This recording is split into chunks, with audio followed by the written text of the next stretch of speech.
आप लोगों से मैं क्षमा भी मांगता हूं, क्योंकि कई कार्यक्रम ऐसे होते हैं कि उनमें समय थोड़ा, जब किसी के यहाँ जाते हैं, जाने का समय तो अपने हाथ में है, आने का समय उनके हाथ में है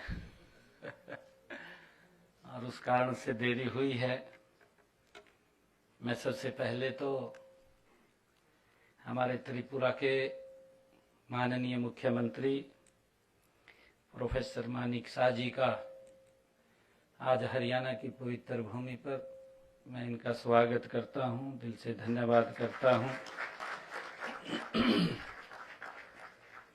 कि आज इस सुशासन दिवस की पूर्व संध्या पर आप यहाँ पधारे हैं और आपने जो बहुमूल्य यहाँ पर बातें रखी हैं, हमें अवश्य उसका लाभ मिलेगा।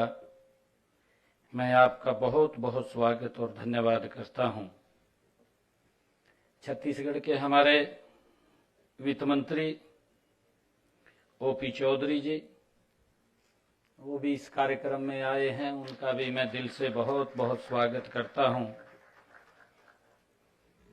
हमारे इस कार्यक्रम के अध्यक्ष पूर्व सांसद राम भाव जी महलगी प्रबोधनी संस्था के हमारे उपाध्यक्ष डॉक्टर विनय पीसस्त्रबुदे जी और हमारे विश्वविद्यालय के ट्रस्टी श्री मनमोहन सिंह जी और हमारे vice chancellor doctor Madan Mohan Chaturvedi ji, Ram Bhau Mhalgi जी प्रबोधनी संस्था के कार्यकारी निदेशक डॉक्टर जयंत कुलकर्णी जी और उपस्थित सभी महानुभाव, आप सब का मैं बहुत बहुत स्वागत करता हूं। आप सबका दिल से धन्यवाद करता हूं। कल का दिन भारत के इतिहास में एक स्वर्णिम अक्षरों में अंकित है। कल दो ऐसे महान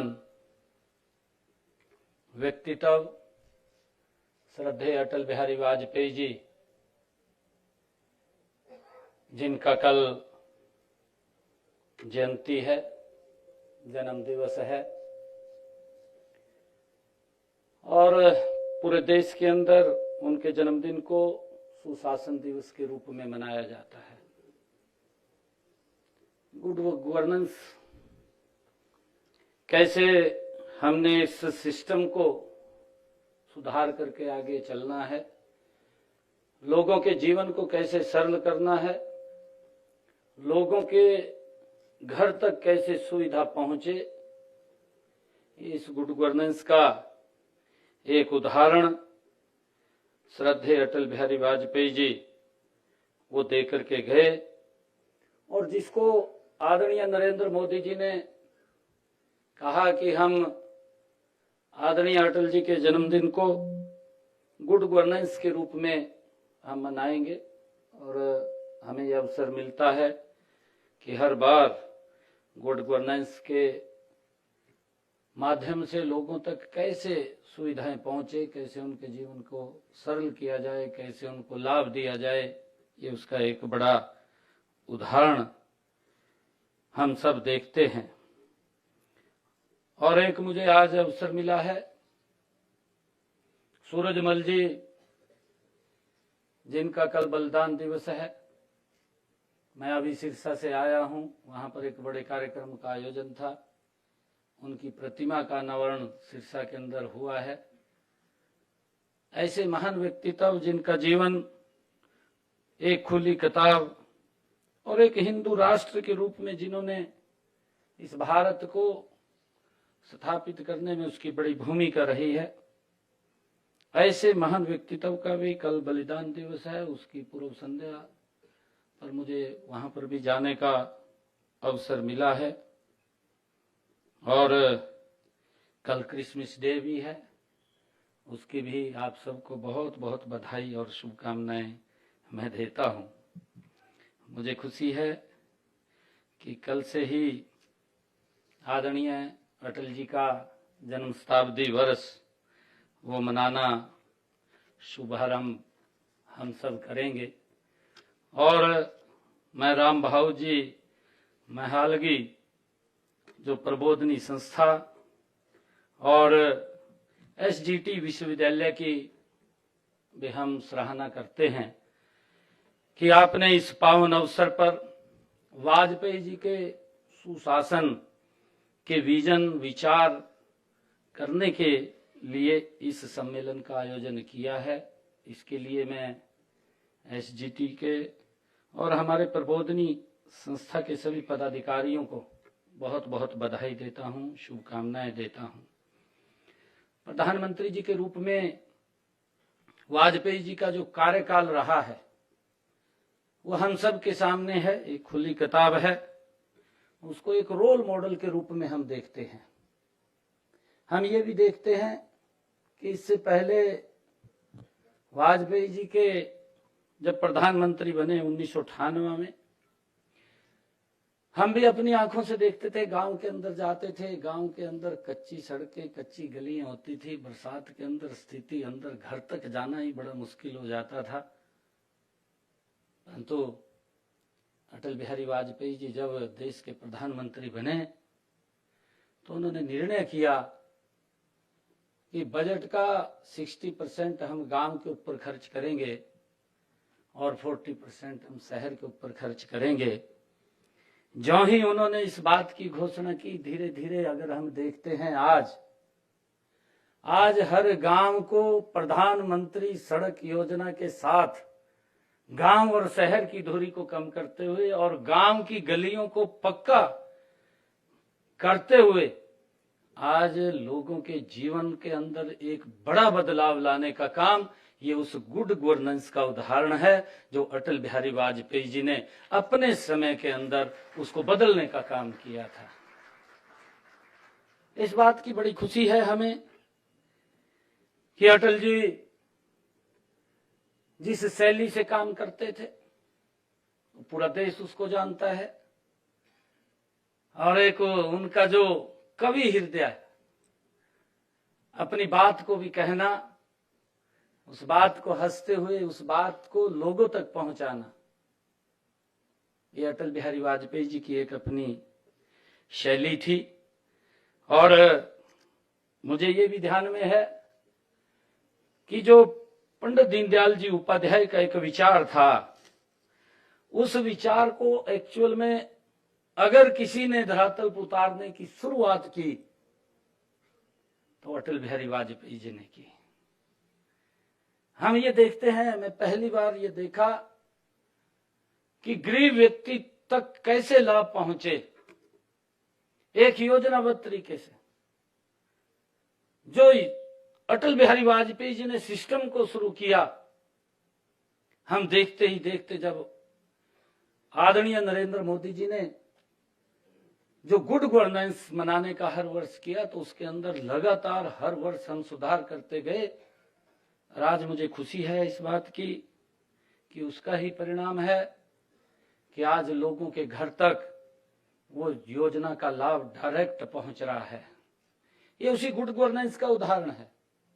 अगर हम देखें जो अटल बिहारी वाजपेयी जी दे करके गए थे, मैं अब अगर अपने हरियाणा की बात करूं, 2014 से पहले हरियाणा के अंदर इस प्रकार की स्थिति थी कि अगर एक बच्चे को इंटरव्यू आ जाता था, उसको नौकरी लगनी थी, तो पूरा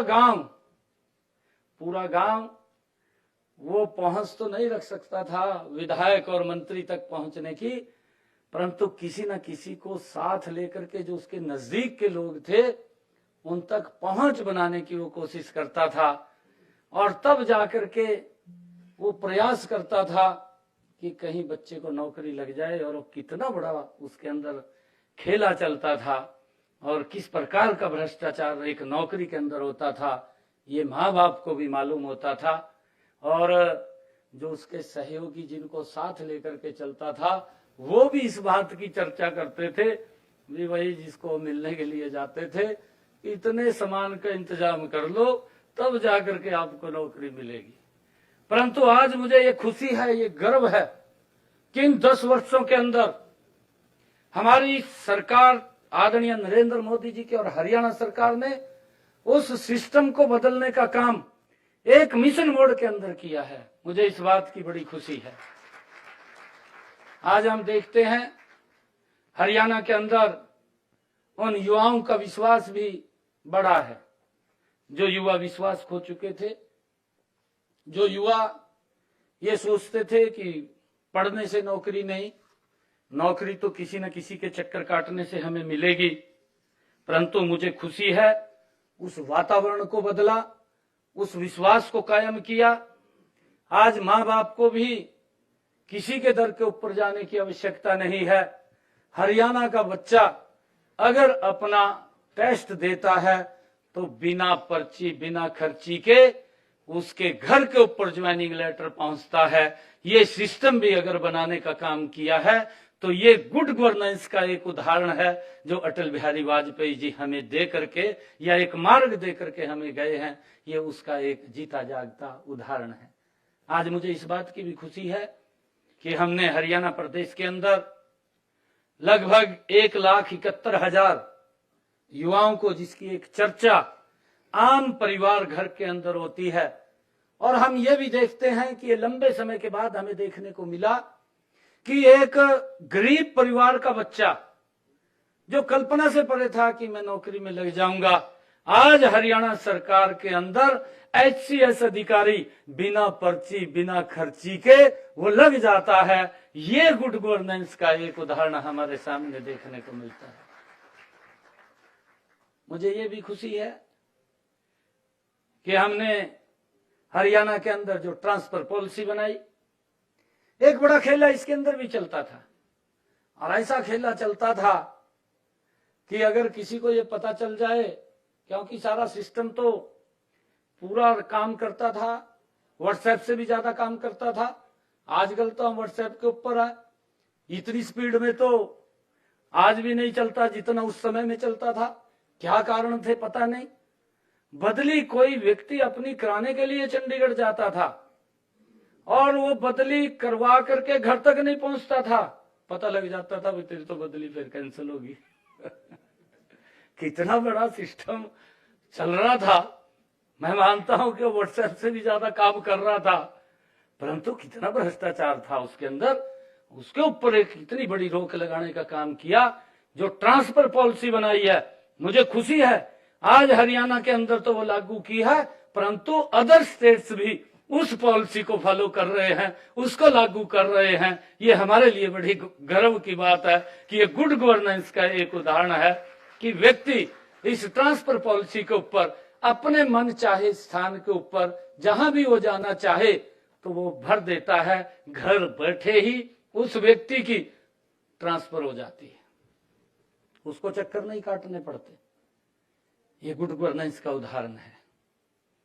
आज मुझे ये भी खुशी है बताते हुए, कई बार हमारे, क्योंकि पक्ष विपक्ष चलता है, हमारे विपक्षी लोग बोलते हैं, मैंने तो खुद अपनी आंखों से नजदीक से मैं देख रहा हूं, 2014 से पहले हमारे हरियाणा के अंदर 17 लाख ऐसे बुजुर्ग थे जिनको हम पेंशन देते, सम्मान देते थे, बुजुर्ग सम्मान भत्ता उनको हम देते थे। परंतु एक पेंशन बनवाने के लिए बुजुर्ग को 1-1 साल लग जाता था। वो घूमता रहता था, चक्कर काटता रहता था ऑफिसों के, सुनने वाला नहीं था। अगर वो सेवा कर देता था, इस प्रकार की भी स्थिति थी। मुझे आज बताते हुए आप लोगों के बीच में, क्योंकि आप सब प्रबुद्धजन यहाँ पर बैठे हैं, आपको भी इस बात के बारे में मालूम होगा, क्योंकि मैं भी देखता था एक बुजुर्ग को अगर पेंशन बनानी होती थी, जो बनाने वाला वहां पर बैठा हुआ होता था, वो ये बात बोलते था, उसको कहा था 2 महीने की पेंशन मेरे को दे दे, तेरी लग जाएगी। ये इस प्रकार का सिस्टम था। और जब इस प्रकार का सिस्टम था तो लोगों को बड़ी दिक्कत तकलीफ होती थी। और वो चाहते थे कोई बात नहीं, मेरे चक्कर ना लगे, और चक्कर ना लगे तो आप मेरे से 2 महीने की पेंशन ले लीजिए, परंतु मेरी पेंशन लगा दीजिए। आज मुझे ये खुशी है कि उस सिस्टम को हमने बदला, उसको ऑनलाइन किया। आज 60 वर्ष का अगर बुजुर्ग होता है, ये गुड गवर्नेंस का उदाहरण मैं आपको दे रहा हूं, उसको किसी दफ्तर में चक्कर काटने की जरूरत नहीं है कि मैं 60 साल का हो गया हूं। 60 साल का जिस दिन बुजुर्ग हो जाएगा, अधिकारी स्वयं उसके दस्तखत कराने घर पे जाएगा और ऑटोमेटिक 60 साल के बाद उसकी पेंशन लग करके उसके घर पे चली जाएगी। ये गुड गवर्नेंस का एक बड़ा महत्वपूर्ण उदाहरण हमारे सामने है कि बुजुर्ग को कहीं जाने की जरूरत नहीं है। इस सिस्टम को ऐसे डेवलप की, ये गुड गवर्नेंस का बड़े उदाहरण हमारे सामने वो देखने को मिलते हैं। और भी बहुत सारे ऐसे कार्य जो अटल बिहारी वाजपेयी जी ने गुड गवर्नेंस के अंदर एक दिशा इस देश को दी है, और आज ये विकसित राष्ट्र आदरणीय नरेंद्र मोदी जी उन्हीं के पद चिन्हों के ऊपर चलते हुए इस भारत को आगे बढ़ाने का गति से काम कर रहे हैं। आज हम देखते हैं इसी गुड गवर्नेंस के ही उदाहरण हैं। मैंने बुजुर्गों की बात की है, बुजुर्गों के साथ साथ हम युवाओं की बात करें, उनके चाहे स्कॉलरशिप की बात हो, चाहे उनको कोई सर्टिफिकेट लेने की बात हो। अटल सेवा केंद्र हरियाणा के अंदर लगभग ये 22,000 के करीब में अटल सेवा केंद्र पूरे प्रदेश के अंदर हैं, और इस अटल सेवा केंद्रों के माध्यम से जितनी सरकार की योजनाएं हैं, आज उनको इधर उधर जाने की जरूरत नहीं है। हमने ग्राम सचिवालय गांव के अंदर खोले, हर व्यक्ति को वही ग्राम सचिवालय के अंदर इस अटल सेवा केंद्र के माध्यम से जितनी योजनाएं, लगभग ये 400-450 योजनाएं हैं जो लोगों के हित के अंदर चलती हैं, और वहीं पर गांव के अंदर बैठ करके वो उस अटल सेवा केंद्र से के माध्यम से उस योजना का लाभ ले सकता है, उसको बाहर जाने की आवश्यकता नहीं है।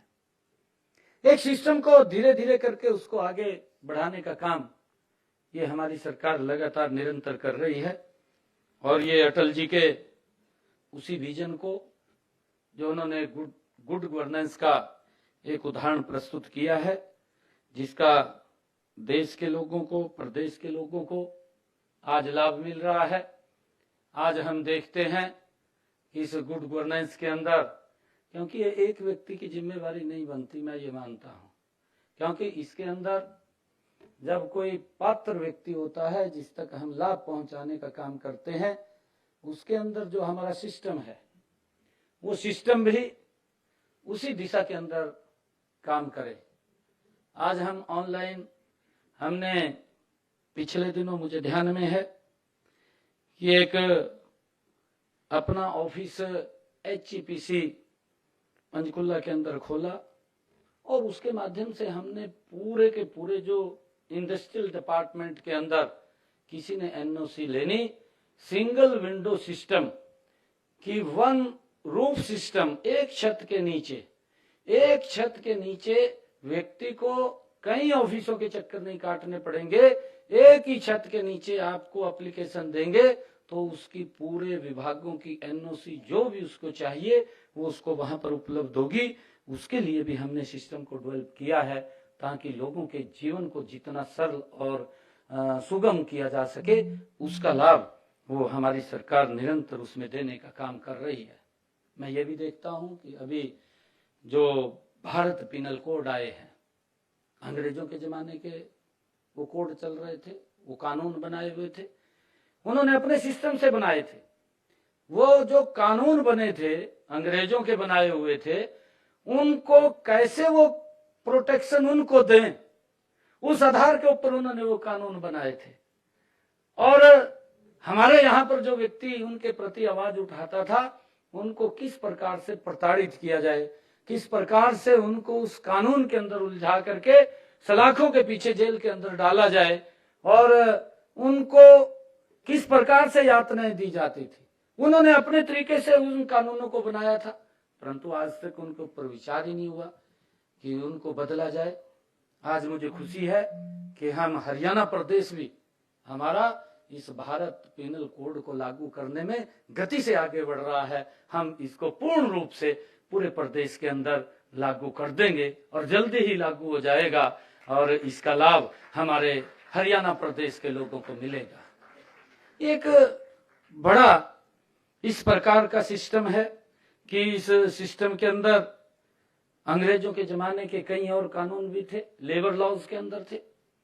लेबर लॉज के अंदर भी कई प्रकार के ऐसे कानून थे कि जिनका वर्कर्स का ही शोषण होता था, परंतु उनका सुधार किया है। लगातार सुधार करते हुए 4 ही कोड लेबर लॉज के अंदर बनाए हैं, बाकी को समाप्त कर दिया गया कि उनके तहत ही उनको लाभ लेबर्स के जो लोग हैं जो उसके अंदर उलझे रहते थे कि उनको दिक्कत परेशानी ना आए, उसको लेकर के भी लगातार हमारी सरकार इस सिस्टम को सुधारने के अंदर जो गुड गवर्नेंस के उदाहरण हैं कि लोगों के जीवन को कैसे सुगम सरल करके उन तक लाभ पहुंचाया जाए, उनको दिक्कत ना आए, उनको समस्या ना रहे, उसको लेकर के निरंतर हमारी सरकार काम करती रहती है। मैं अभी और राव साहब हम एयरपोर्ट से आ रहे थे और हम चर्चा कर रहे थे गाड़ी में बैठे हुए कि आदरणीय मोदी जी ने कमाल कर दिया। मैं पूछ रहा था जिस रोड से हम आए हैं द्वारका एक्सप्रेस वे, आज लोगों के जीवन को सरल और सुगम करने का ये एक बड़ा उदाहरण हमारे सामने है। नहीं तो हम वहां से उतरे 4 घंटे तो वहां एम्बियंस मॉल के पास वहीं फंसे रहते थे, वहीं से नहीं निकल सकते थे और वहां से भी अगर निकल गए तो यहाँ पहुंचने में 4-5 घंटे हमें लगते थे, परंतु हम वहां उतरे और 25-30 मिनट के अंदर हम यहाँ पहुंच गए। ये लोगों के जीवन को सरल और सुगम करने का, ये गुड गवर्नेंस का एक बड़ा उदाहरण है। मैं आज इस अवसर के ऊपर हमारे प्रबोधनी के जो पदाधिकारी हैं उनको बहुत बहुत बधाई और एसजीटी के हमारे वाइस चांसलर साहब और हमारे सभी यहाँ के मैनेजमेंट के सभी महानुभाव, उनका दिल से बहुत बहुत धन्यवाद करता हूं। आज इस अवसर के ऊपर बुलाया है, मैं इनको पुनः धन्यवाद देता हूं क्योंकि थोड़ी देरी जरूर हुई है। देरी के अंदर आप लोगों ने भी उस देरी को सहा है, इसके लिए मैं आपसे क्षमा मांगता हुआ आप सबका धन्यवाद करता हूं। इन्हीं शब्दों के साथ जय हिंद, जय भारत, जय भारत।